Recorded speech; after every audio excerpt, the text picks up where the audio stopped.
Very good morning everyone. Stock Bangla চ্যানেলে আপনাদের সকলকে স্বাগত। আজকে 6 অগস্ট। নিফটি ফিফটি ইমিডিয়েট যে সাপোর্ট লেভেলটা রয়েছে 24,600 লেভেলে, আর মেজর সাপোর্ট 24,500, উপরের দিকে রেজিস্ট্যান্স রয়েছে 24,700-800 এই লেভেলে, আর ইমিডিয়েট রেজিস্ট্যান্স রয়েছে 24,670, 680 এই লেভেলে।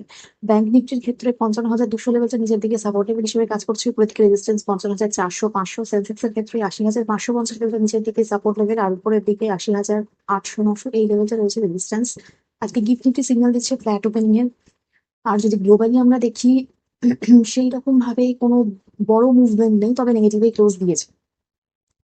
এবার ইন্ডিয়ান মার্কেটে যে MSCI Morgan Stanley capital international যে ইন্ডেক্স রয়েছে, সেই ইন্ডেক্সে আমরা দেখছি যে পরবর্তীকালে দেখতে পাবো যে কিছু কিছু কোম্পানি নোংরা বলছে যে এই কোম্পানিগুলো এন্ট্রি নিতে পারে, যেমন বিশাল মেগাবান্ট রয়েছে, সুইগি রয়েছে, হিটাচি রয়েছে, ওয়ারি এনার্জিস রয়েছে।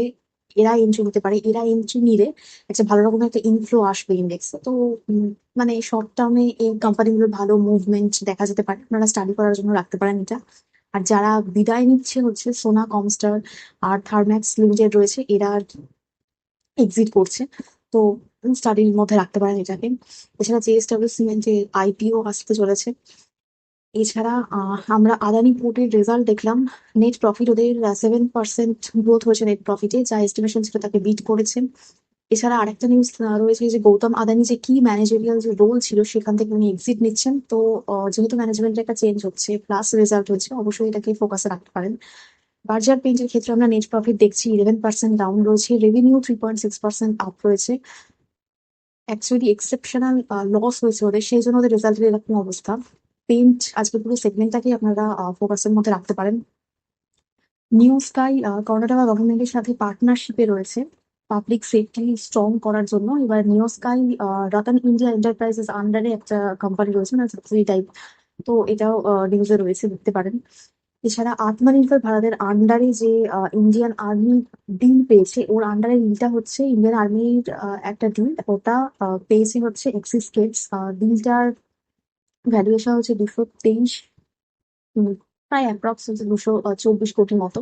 তো এটা আপনারা অ্যাক্সিস কিডসটা ফোকাসে রাখতে পারেন।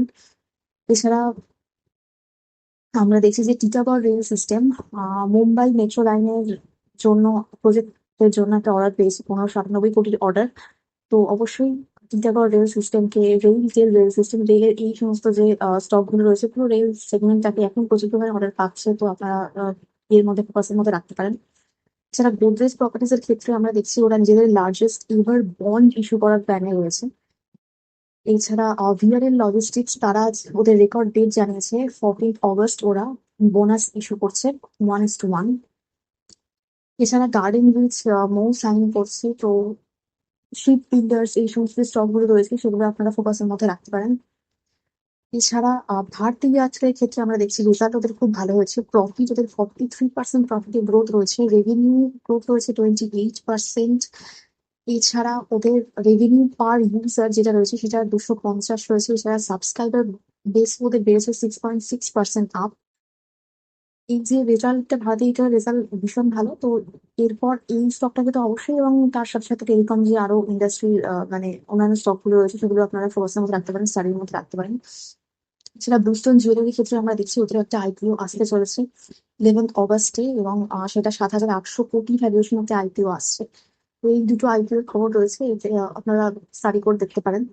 এছাড়া রুপির ক্ষেত্রে আমরা দেখছি যে প্রায় অল টাইম লোতে 87.82, এবং খুব তাড়াতাড়ি হয়তো 88 এর কাছে যাবে। ইন্ডিয়ান মার্কেটের জন্য যেটা ভালো নয়। এফআইআই সেলিং তো কন্টিনিউ রয়েইছে। এবার ব্যাপারটা হচ্ছে যে ট্রাম্পও জানিয়েছেন 24 ঘন্টার মধ্যে নাকি আরো বেশি ট্যারিফ চাপতে পারে, এবং উনি বলছেন যে ইন্ডিয়া গুড পার্টনার নয় ট্রেডের জন্য। যথারীতি এবার পরবর্তীকালে দেখা যাক যে কি কি আপডেট থাকে, ট্রাম্প আরো কি নতুন বলেন। তো আজকে কি মুভমেন্ট দেখা যায়, মানে আগের দিন যদি আমরা দেখি সেন্সেক্স এর এক্সপায়ারিতে, সেন্সেক্স এ কিছুটা মুভমেন্ট ছিল, কিন্তু তাও এমন কিছু নয়। এবং যদি নিফটি ফিফটি দেখি, তো সেক্ষেত্রে পুরোটা রেঞ্জ বাউন্ড সিচুয়েশনে সারাদিন কাটিয়ে দিয়েছে। তো আজকে দেখা যাক কিরকম কি মুভমেন্ট হয়।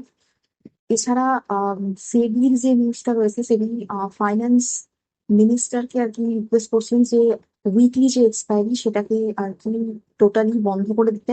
কারণ এফএনও ট্রেডার্সদের নিয়ে খুবই কনসার্ন যে ওরা প্রচুর লস করছে।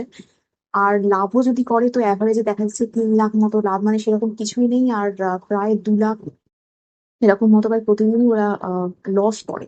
তো সেটা নিয়ে খুব কনসার্ন, সেই জন্য বলছে যে উইকলি এক্সপায়ারি হয়তো বন্ধ হবে। এটা জাস্ট একটা নিউজ, মানে এরকম রিকোয়েস্ট করেছে যেরকম হওয়ার কথা, একটা কথা হবে ফাইন্যান্স মিনিস্টারের সাথে। তো দেখা যাক পরবর্তীকালে এটা নিয়ে কি প্রোগ্রেস কি হয়। এছাড়াও ক্যাশে যে এসটিডি, সেটাও আমরা দেখছি সেটাকেও রিডিউস করার জন্য কথাবার্তা চলছে। দেখা যাক কি পরবর্তীকালে কি হয়। তো আপনার ভিডিও এখানেই শেষ করছি। প্লিজ আমার এই ভিডিওর উপর ডিপেন্ড করে কোনো ইনভেস্টমেন্ট করবেন না। আমি কোনো সেভিংস অ্যানালিস্ট বা অ্যাডভাইজার নই, শুধুমাত্র এডুকেশন পারপাসে ভিডিও করা। দেখা হচ্ছে নেক্সট ভিডিও।